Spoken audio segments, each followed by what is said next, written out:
अब बेटा पहली बात इस प्रॉब्लम में पूछा गया ऑर्थो सेंटर क्या होता है। तो पहले तो हमको ये जानना होगा ऑर्थो सेंटर होता क्या है। तो ऑर्थो सेंटर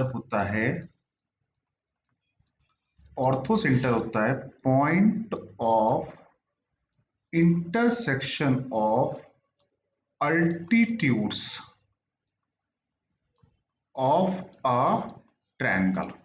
किसी भी ट्रायंगल में जो अल्टीट्यूड का इंटरसेक्शन होता है। अल्टीट्यूड आप समझते हो, अल्टीट्यूड क्या होता है? वर्टेक्स से अपोजिट साइड पर परपेंडिकुलर जो डालते हैं ये कहलाता है अल्टीट्यूड, मतलब हाइट। वर्टेक्स से अपोजिट साइड पर परपेंडिकुलर, वर्टेक्स से अपोजिट साइड पर परपेंडिकुलर, वर्टेक्स से अपोजिट साइड पर परपेंडिकुलर डालोगे तो ये इसी पॉइंट से पास करेगा ये, and this point is known as orthocenter। ये पॉइंट H कहलाता है ऑर्थोसेंटर। तो पहली बात तो आपको ऑर्थोसेंटर के बारे में पूरी जानकारी मिल गई कि ऑर्थोसेंटर क्या होता है। अब हम प्रॉब्लम को सॉल्व करते हैं। तो प्रॉब्लम में क्या कहा गया, एक ट्रायंगल है, उसके वर्टेक्स क्या है 0,0, 3,0 और 0,4। 0,0,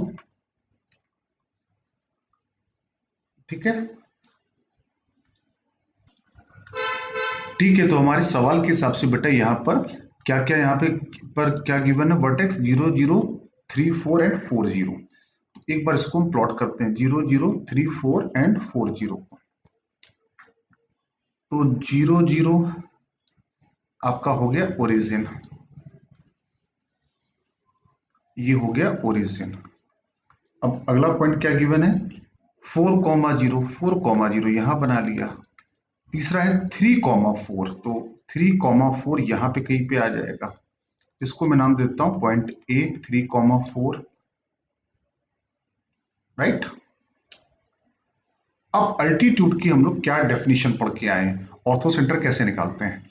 वर्टेक्स से अपोजिट साइड पर जो परपेंडिकुलर जाता है, राइट, और इस वर्टेक्स से इस पे परपेंडिकुलर डाला, यही पॉइंट क्या कहलाएगा, ऑर्थोसेंटर कहलाएगा। अब जरा गौर से देखना, हमको ये पॉइंट एच निकालना है।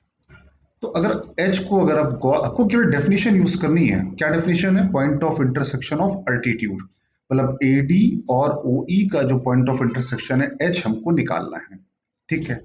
तो गौर से देखो, तो पॉइंट एच या पॉइंट ए या पॉइंट डी, एक A H D is a straight line parallel to the Y axis.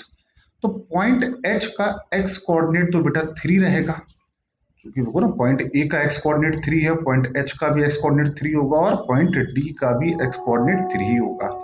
Y coordinate हमको पता नहीं है, वाई कोऑर्डिनेट हम अल्फा मान लेते हैं, करेक्ट है। अब अगर गौर से देखो तो दो लाइन अगर परपेंडिकुलर होती हैं, दो लाइन अगर L1 एंड L2 अगर परपेंडिकुलर हैं, तो L1 का स्लोप अगर M1 है, L2 का स्लोप अगर M2 है, तो M1 इंटू M2 बराबर -1 होता है। ये रिजल्ट आपको याद होगा। अगर L1 की स्लोप M1 है, L2 की स्लोप M2 है, और अगर L1 और L2 अगर परपेंडिकुलर हैं, तो M1 इंटू M2 बराबर -1 होता है। ये बात आपको अच्छे से याद होगी, ठीक है। तो अगर हम चाहें तो बोल सकते हैं कि स्लोप ऑफ ओ एच और स्लोप ऑफ, इसका नाम दे दिया सी, ए सी, दोनों लाइनें परपेंडिकुलर हैं। ओ एच अल्टीट्यूड है, ए सी एक लाइन है, दोनों का आपस में परपेंडिकुलर है, तो दोनों की स्लोप का परपेंडिकुलर -1 आना चाहिए, ठीक है।